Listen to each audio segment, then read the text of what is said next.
Canadian team went into a huddle there, which seemed to be a little unusual. 1:02 left in the game. Stapleton, he cleared to the open wing to Cornwallier. Cornwallier took a shot, the defenseman fell over. The Cornwallier has it on that wing. Here's a shot. Henderson made a wild stab towards the bell. Here's another shot. Right by the score. Henderson has scored for Canada. Henderson. I called at our left winger, who is Peter Mohavlich. It was down. There was only about a minute left in the game, and for some reason I felt I needed to get out on the ice, and so I started yelling at the left winger, Peter Mohavlich, something I never did before. I never ever did it again. And thank goodness Peter thought it was the coach yelling at him and came off the ice, and so it's in the history books now. And that moment, because I mean, it was the second shot, and that goal goal went in. Yeah. You know, what was that adrenaline feeling like for you? If you can sort of, I'm sure it's gone over in your head many times, but if you could replay it for us. I can, and I've done it 100 times. The interesting thing about it is, Angie, when the puck went over the line, I said out loud, my dad would have loved this one. My dad died in 1968, and I don't recall thinking of my dad the whole series. It was 1972, so he'd been dead for 7 years. The puck went over the line, and I said out loud, Dad would have loved this.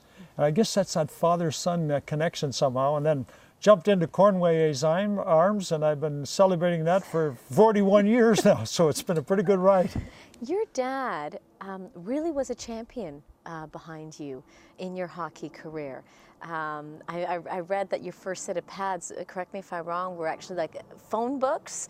You guys didn't have a lot of money, but he certainly, you know, wanted to get you out there and get you out on the ice, and it was a fellow restaurateur that helped you get your first set of gear. And your dad coached. Yes, he did. And told, you know, got to get my boy out on the ice because he's going to score some goals. And you did. Well, my dad coached me when I was a kid, and the little village I grew up in, Lucknow, Ontario, we didn't have a whole lot of kids, and my dad wouldn't let me come off the ice. I played all 60 minutes. I would play forward, which is my natural position. I'd come back to the bench, go play defense. So I'd play back defense, and then I'd go forward. So when I was a little guy, I got very much a lot of ice time. But my dad really, really wanted me to be a hockey player. I think he was probably living through me, but he didn't have to push me that much because I always loved the game of hockey. And I was a good athlete in a lot of different sports, but obviously hockey was my love. In fact, so much so I started practicing my autograph when I was in grade 5. Because when I got to the NHL and I signed the name Paul Henderson, it was not going to be a bunch of chicken scratching. I have excellent penmanship today because that was my dream as a young kid in grade 5. I was going to play in the NHL. I had 6 concussions in my career. In fact, even in Moscow, I had got a concussion the first game in Moscow. And the doctors told me I had a concussion and couldn't play. And thank goodness it was back then because Harry come in and says, Paul, you can't play, you have a concussion. And I said, Harry, don't you do this to me. Please let me play. And he said, well, if you want to play, I'll let you play. But today I'd never been allowed to get back on the ice. And so I ended up with 6 concussions over the years. And that's why I'm not very sharp today. Now with the cancer and the 6 concussions, I get an excuse for everything. How is your health? How are you doing? Actually, I understand you're doing some special treatment as well. Yes, I'm very, very fortunate. A year ago, I was diagnosed with lymphocytic lymphoma, chronic leukemia in November of '09. And a year ago, right now, I was not in very good shape. I was 20 pounds lighter. I had a tumor the size of a grapefruit in my stomach. 4% of my bone marrow was cancerous. And I got into a clinical trial in Bethesda, Maryland, and it's made all the difference in the world. I put on the 20 pounds. My bone marrow was down to 10% cancerous now from 86.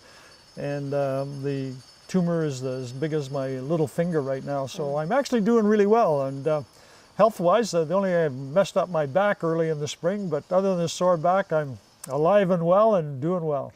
That level of strength, I mean, we hear it in your voice, we see it in your face. It obviously existed, you know, as you were a young child as well. What would you tell, the future generation, and not just hockey players, but kids these days? Life is very different for them than what it was for yourself, for myself, and they've got other challenges. But what would you tell them in terms of what they want to do to push them to pursue their dreams, just like you did? Well, I think, first of all, I get up every morning and I give thanks. We live in the greatest country in the world. When you look around, where would you sooner live? Canada. And so when you recognize how fortunate you are, then you go after it. You know, my dad was a great guy. He went to work every day, but I knew he didn't really like his job. But he had a wife and 5 kids, and so he was very dedicated. He went to work. And I made up my mind I was never going to do something that I didn't really enjoy doing. And that's why I dreamed of being a hockey player. And it's so important to follow your dreams. It really, really is. But I almost gave up hockey. We won the Memorial Cup in '62, and we grew up poor. And I was so worried about being poor, I was going to give up hockey and get a university education. And then my dad came to me and says, Paul, I'm not sure you're making a bad decision, but every time on Saturday night when you see those guys skating out of the ice, you're going to say to yourself, I wonder if I could have made it. And I talked to Eleanor, who is now my wife. She was the girlfriend at the time, and she said, I think your dad is right. You need to give it a shot. This has been your dreams. And so I tell kids, don't let fear destroy your dreams. Go after something you want to do, and then of course you have to pay the price to get there. There's no shortcuts to success.